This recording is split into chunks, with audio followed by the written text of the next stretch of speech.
The sound of chains, the crack of a whip, then silence. Under the blistering sun of Texas, a young girl stood barefoot on the wooden platform, her wrists bound by rusted iron. The crowd stared at her like they were choosing livestock. The auctioneer grinned. Sweat ran down his neck. Even 4 years after the Civil War ended slavery, shadowy auctions like this still thrived in hidden barns, where desperate folks were sold off like old debts to evade the law. Next one, 17, no husband, no family. Been sold 3 times already, won't talk, won't work, $5 to start. In a time when folks valued strong backs for farm labor, a silent girl like her seemed useless, too broken by the war's aftermath to fetch more than a few coins. No one spoke. A man in the front spat in the dirt. Not worth a single dime. The girl's name was Lena Cartwright. Her dress hung in tatters, dust clinging to her skin, her hair stuck to her face, hiding the bruise on her cheek. She stared at the ground, unmoving. She had stopped crying long ago. Crying never changed anything here. Then a voice, calm, deep, steady. "I'll pay 20. Heads turned. At the back of the crowd, a man in a faded brown coat stood with a handful of crumpled bills. His name was Grant McCade, 56 years old. Gray stubble on his jaw, a man who looked like he hadn't smiled in a decade. The auctioneer blinked. $20, you sure? Mr. Grant nodded once. The gavel slammed down.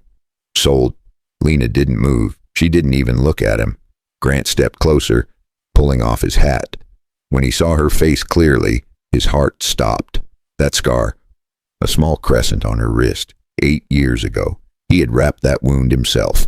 He remembered the little girl hiding behind her father's leg, asking if it would leave a mark. He had told her no. He had lied. The auctioneer shoved Lena forward. Grant caught her before she fell. Her skin was burning hot. She looked up at him for the first time, her eyes green but hollow. He whispered her name. Lena. Her expression didn't change. A flicker crossed her eyes like a half-buried memory from before the war stole everything, but she pushed it down. Folks in her shoes learned fast not to trust old faces. She didn't remember him, or maybe she did, and wished she didn't. Outside, the wind carried the sound of the gavel echoing again. Another life sold, another soul gone. Grant counted his last coins, placed them in the man's palm, and walked away with the girl who hadn't spoken in years. Grant didn't. The dirt road stretched out under a merciless sky. Lena walked a few steps behind him, her chains clinking softly. Every sound reminded him of what he owed. He didn't know if she'd ever understand why he did this. Maybe she never would. But as the barn door slammed shut behind them, he felt the past breathing down his neck. 8 years ago, his father's greed had condemned the Cartwright family. And now, the last piece of that family walked beside him, silent, broken, and alive. The sun dipped lower, dust rose around their feet. Grant knew the ghosts of that day would follow him until he told her the truth. But how do you ask forgiveness from someone who doesn't even know who you are? The road stretched for miles, dust rising under the horses' hooves. Right after they left the barn, Grant stopped the horses, pulled a key from his pocket, and unlocked her chains. No one should wear these in a free country, he muttered, thinking of the Union soldiers' promises after the war. The sun beat down hard, baking the dirt until it cracked. Grant rode slow. The girl behind him on a smaller mare, silent, head bowed, no sound but the steady clink of the chains still locked around her wrist. He could feel her fear like heat. Every time he looked back, she stared at the ground, never at him. They stopped near a big oak tree, its shade the only cool spot for miles. Grant climbed down, tied the horses, and pulled a small canteen from his saddlebag. He walked over, careful not to get too close. "Here," he said softly. She hesitated, watching him like he might strike her. Finally, she reached for it, her fingers trembling. She gripped the canteen tight, her eyes narrowing like she'd seen too many false kindnesses since the war ended, sizing him up before letting her guard drop. She took one sip, wiped her mouth, and then looked straight at him for the first time. Her voice was quiet, but sharp enough to cut through bone. "Guess you got what you paid for," she said. Do what you want. Grant froze. For a long moment, he didn't breathe. The words stung worse than a bullet. He knelt down slowly, making sure she could see his hands were empty. I didn't buy you to own you, he said. I just didn't want to see them sell you again. She let out a bitter laugh, short and dry. You think that makes it better? He didn't answer. There was no answer that would sound right. They sat there in the heat, the silence stretching between them. Grant stared at his boots, the dust sticking to the sweat on his hands. I knew your family, he said finally. Your father was a good man. I should have done more when they came for him. Lena turned her face away. Her voice was flat. Everybody says that after it's too late. The wind picked up. Shaking the branches above them, she stood, still holding the canteen, and started walking back to her horse. Grant didn't stop her. He just watched, knowing he'd earned every ounce of her anger. Grant put his hat back on and followed. The sound of hooves echoed over the hills, steady and hollow, like a heartbeat trying to remember its rhythm. He wondered how many miles it would take before she stopped seeing him as the enemy, or if she ever would. And somewhere in that silence, one thought kept burning. What would she do when she learned the truth? By the time they reached the ranch, the sun was sliding behind the hills. The land stretched quiet and empty, a place where even the wind seemed tired. Grant untied the horses, handed Lena a crust of bread, and showed her the small cabin. Inside, he said simply. She hesitated, eyes darting to the single bed and the cold stove. Then she stepped in, slow, careful, like a stray dog testing the floor. For a few days, the ranch stayed silent. Lena worked without a word, feeding the horses, hauling water, scrubbing the floor until her hands cracked. Grant fixed fences, mended the roof, and tried not to watch her too closely. They lived like two ghosts sharing the same ground, but out here, silence never lasted long. On the third day, 3 riders came up the road. Grant saw the dust first, then the glint of a badge catching sunlight. Sheriff Dalton, the man who had once called himself protector of justice, the same man who led soldiers to burn the Cartwright farm to ash. Dalton dismounted, slow, smirking. Well, if it ain't Grant McCade. His eyes slid past Grant and landed on the girl standing behind the fence.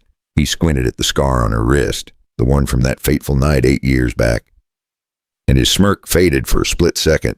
Old secrets from the war days didn't stay buried easy in these parts. Now that's a face I thought I'd never see again. Lena froze. Her knuckles whitened around the wooden rail. Grant stepped between them. You've had your look, he said quietly. Dalton laughed. You buying lost girls now, Grant? Or is she here to keep you warm at night? Grant didn't flinch, but the air changed, the kind of silence that came right before a gunshot. I paid for her freedom, Grant said, his voice low and steady. Not her body. Dalton took a slow step forward, his hand resting on the gun at his hip. Well, that's mighty noble of you. But you see, I remember that name, Cartwright. Her daddy was a traitor. Remember, it was the same old lie he'd spun to justify the raid, calling honest farmers traitors to the Union cause, just to grab their land and the chaos after Appomattox. Lena's breath hitched. She gripped the rail harder, her mind flashing back to the flames that night, wanting to spit the truth at him, but knowing silence had kept her alive this long in a world still healing from the war. Grant's jaw tightened. She's under my protection, he said. Dalton chuckled, then reached into his pocket and pulled out a single bullet. He placed it on the fence post between them. A reminder. Grant, he said softly, some ghosts don't stay buried. When they finally rode off, the dust they left behind felt heavier than before. Lena picked up the bullet and turned it in her hand. Who was that? She asked quietly. Grant didn't answer. Not yet. He just looked out toward the fading sun. The memory of fire and screams still burned into his mind, because he knew this wasn't over, and when Dalton came back, blood would follow. If you've stayed with me this far, pour yourself a cup of tea, sit back, and breathe with the story. Tell me, what time is it where you are, and where are you listening from? And if you want to know what happens when the truth finally comes out, hit that subscribe button so you don't miss the next chapter. That night, the wind blew harder than usual. the kind that carried the smell of rain and old memories. Grant sat by the small fire in the cabin, the light dancing on the rough wood walls. Lena sat across from him, silent as ever, her face half hidden in shadow. Neither had spoken since Dalton's visit, but silence has a way of forcing truth out. After a while, Lena reached into her pocket and placed something on the table. A small silver pocket watch, old and worn, the initials R.A. faintly carved on its back. She pushed it toward him. "Recognize it?" she asked quietly. Grant's hand froze in midair. He did recognize it. Robert Cartwright. Her father? "I found it in a bag left behind after the raid," she said. "I kept it 8 years, hiding it. Every time they sold me to a new house, I made sure no one ever touched it. It was the last thing Pa gave me before the soldiers came." Whispering, "Keep this safe, Lena," a reminder of the family the war tore apart like so many across the South. She looked up at him, her eyes sharp but wet. "You knew him, didn't you?" Grant swallowed hard. His voice came out rough. "I did." Lena leaned forward. "Then tell me the truth. What really happened that night?" Grant stared at the flames for a long time.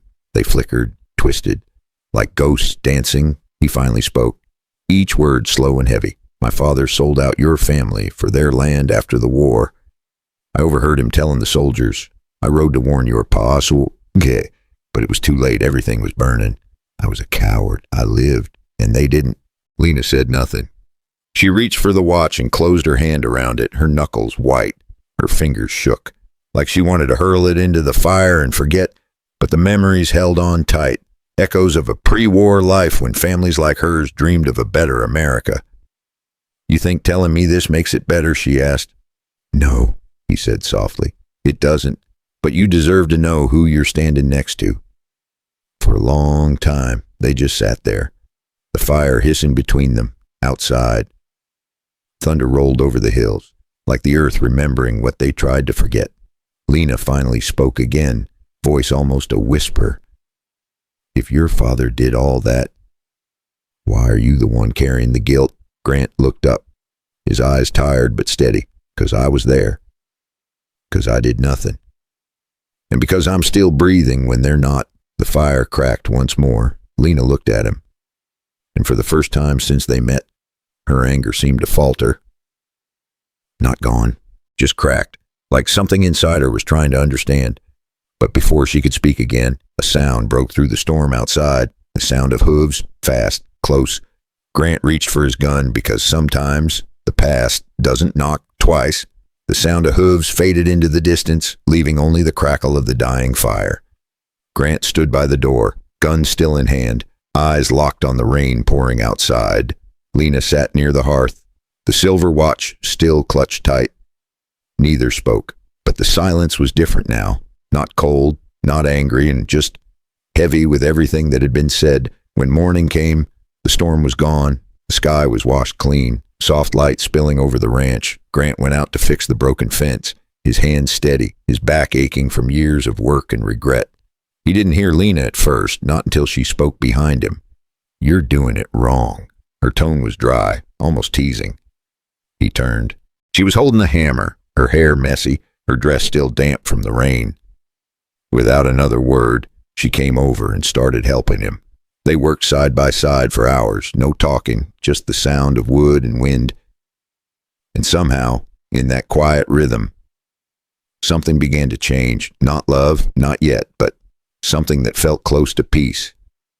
After that confession night, Grant started carving simple wooden boards, figuring Lena deserved a spot to honor her kin like the memorials popping up across the states for war's lost souls. Later that evening, Grant built 2 small wooden crosses near the fence line. He carved the names by hand, one for Robert Cartwright and one simply marked family. When Lena saw it, her eyes filled with tears she had held for 8 long years. She knelt beside the graves, tracing the letters with her fingertips. Then she stood, walked up to him, and placed the watch back into his hand. "I think it's time you keep it," she said softly. He shook his head. "No, it belongs to them." She smiled.